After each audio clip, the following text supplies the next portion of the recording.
As an entrepreneur, investing in your business is essential for its continued growth and success. But figuring out where your dollar is going to be maximized and stretched to its furthest possible potential is critical, especially at the beginning of your business journey when you really aren't sure what is going to have the greatest impact in your business. And it feels like resources are limited, so you can't afford to mess that decision up. Luckily for you, I have almost 8 years of hindsight and hundreds of thousands of dollars invested into the various companies I've created. And I can tell you without a doubt that there are some investments that continue to pay for themselves over and over and over again. These are definitely the ones that you're going to want to pay the most attention to. So let's get to it in today's video. Hello, welcome or welcome back. I'm Christina Scalera, the founder of the D-Commerce Movement and formerly the owner of the Contract Shop, which was a D-commerce store. I'm here to help you understand how to run a passive income empire from your own online business to the wealth generation machine you set up in the back end in your personal life to continue to invest for you even when you sleep. And speaking of which, sleep is really important. When my finances were all effed up, that was the number one thing that was disrupted, and it made everything in my life more difficult, from eating well to running my business and actually making the money I needed to make in order to sleep better at night. And it was this vicious cycle. So if you find yourself in that cycle, give this video a little like, maybe send it to a friend who, haha, is also kind of there with you, because misery loves company. At least I would have liked to know who else was going through this with me at the time. And if you do decide to share this with a friend or leave a comment below, please know you've done your good deed for the day, just like holding a door open for a sweet old lady, because I guess I'm like kind of old now, so yay, help me. One of the things that I've poured the most money into and also has had the biggest ROI is investing in my own self. And I would say that some investments were definitely smarter than others. So those kind of wishy-washy courses or bundles, things where I was really inundated with a lot of information, but didn't have to do any of the hard work myself, I don't think those helped me out tremendously. However, the connections that I made through group coaching programs and masterminds, as well as the coaches and the courses that did stretch me, were really good investments, because no one is ever going to be you. In fact, the reason why I feel so confident going into any kind of future financial situation is because I know that over the last 8 years of running my own companies, I've learned the skills that I need to be pretty resourceful and handy no matter what happens in the economy. And that's not something that someone can take away as easily as, say, getting fired from your corporate job and having no skills available and having to rely on yet another corporation opening up a position that meets your needs. So while a lot of my peers in their 20s spend money on really beautiful handbags and hair and all these cool things, honestly, when I was $73,000 in credit card debt, starting my first company, which I've done other videos on, I don't recommend that much investment in yourself. But one of the things that I'm really proud of is that most of that debt was into workshops and retreats and things like that, where I got to meet people and eventually got the idea for the business that was the foundation for everything that I have and do today. Now, that business just recently sold, so that was a very nice cash injection. Now, that's allowed me to do really cool things this year, like buying a second home in Colorado that will close on soon, or allowing me to adopt a dog that had all kinds of health problems because I could afford them. None of that would be possible. I would not have the life that I have today had I not continued to invest in myself. Now, big caveat here, I would say that I was very aggressive about how I invested in myself, and I really wish that I had done this one thing a little bit better, and that is I wish that I had known that I should only be really investing in like one, maybe two max mentors at a time. And a mentor could be anyone. It could be someone you personally know who's your one-on-one coach, or it could be someone who writes books and has courses that you can follow along closely with and learn their principles and their style of teaching or entrepreneurship or self-development, so that you can really understand those rules and then adapt them into your own life, right? Learn the rules so you can break them. But I was following a lot of different people at the beginning, and I think that was a big financial mistake, not just because it cost me money, but it also cost me time. When you're following lots of different people, you're getting lots of different conflicting advice and information, and it's slowing you down in the long run because just nothing is adding up. This person said to do A, and the other person said to do exactly the opposite of A. And that's very confusing, especially as someone who's just getting started with entrepreneurship and self-development, or maybe leaning into a new thing that you're excited about, like real estate. So whatever it is that you want to learn about, whatever it is, whatever skill you want to get better at, make sure that you're only following one or two mentors at a time. And usually this looks like at the beginning of the year, I pick one or two people that I'm going to follow closely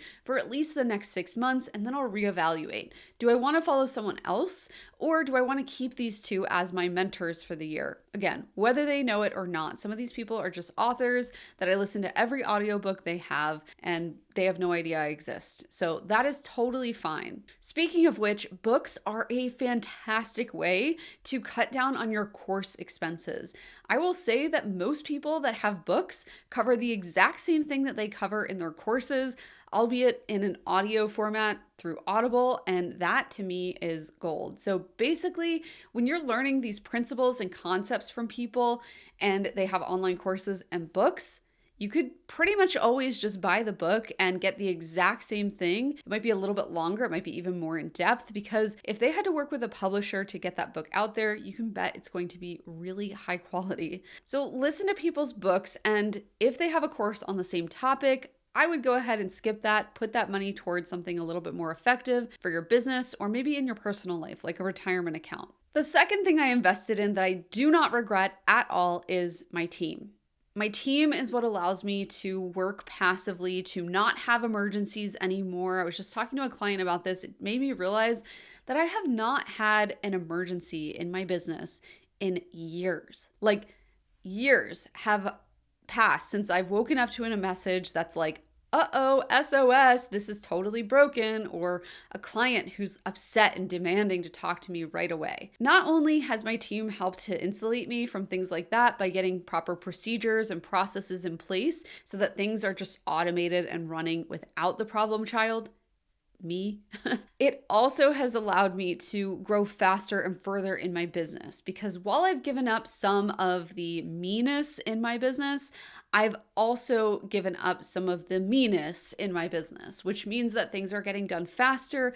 They're usually getting done better because they're done by specialists instead of me, who's trying to learn this stuff for the first time. And it also means that my clients and my customers are better served because they're getting the top quality customer care that they deserve versus like me responding in 5 days. If you find that you're really overwhelmed in your business, it's probably time to invest in another contractor or a hire that can take some of that off of your plate. There are so many amazing individuals out there that are looking for online remote work. So if that's part of your position, it's even better. It's even more enticing to them. And I would encourage you to start looking for someone, because while you might not find them right away tonight, you could possibly find them in the next week or so. That's definitely within the realm of possibility. And within a month, you could have that handed off and taken off your plate. Not only is that such a mental burden lifted, it's also going to help you improve every other area of your life because you are no longer focused on the thing that's holding you back.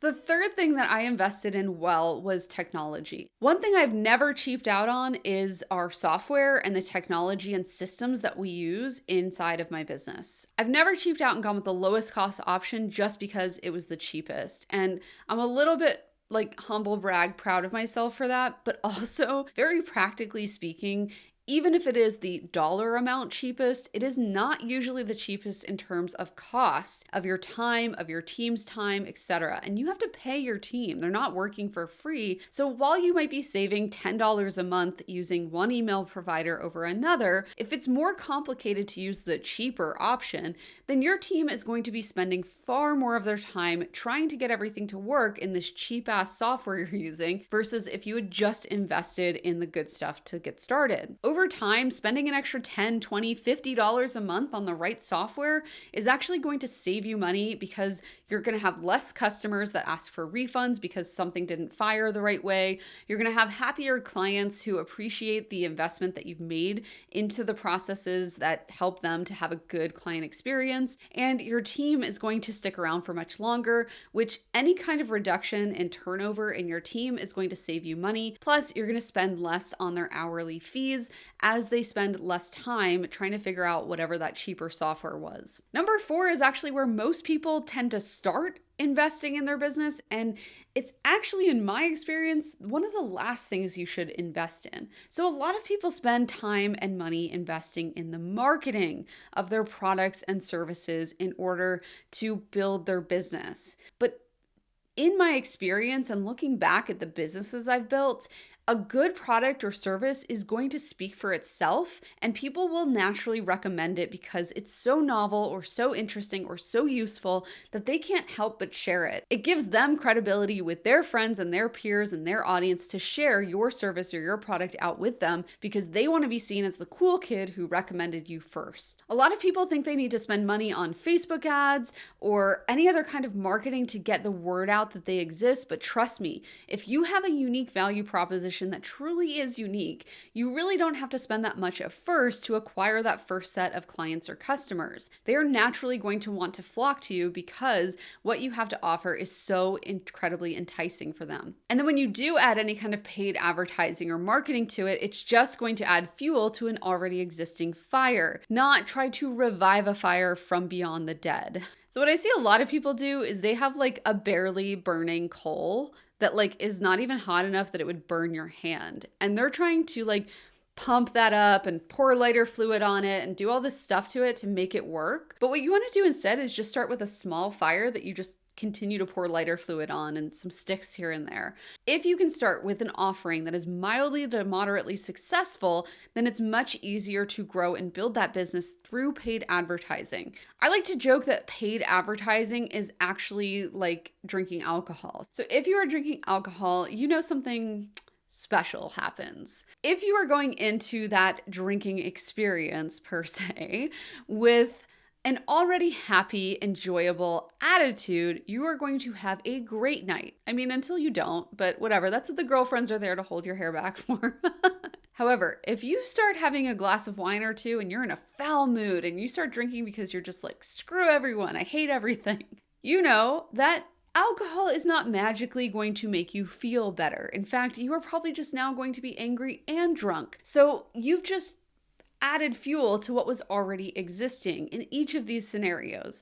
And paid advertising is exactly the same. If you have a crappy offer that doesn't really sell without ads, it's not going to sell with ads. You're just going to spend a lot of money on making it not sell more. And if you already have something that people want and you add fuel to that fire, then it's going to grow and expand and help you develop your business further. So really work on developing an offer that people want. So make sure that you've watched the other videos on this channel. I have a lot of content on how to come up with that winning offer. While every business and every person is different, I believe these are the 4 most solid building blocks that you can have when investing in your company, despite what industry or niche or background that you might have. As you grow and scale, you probably don't want to make any more mistakes than you have to. That's why there's a video that just popped up on your screen and it walks you through some of the bigger cringe moments of my life where I made some pretty massive financial mistakes and what I would have done differently. I wish you the best at achieving financial success in your business this week,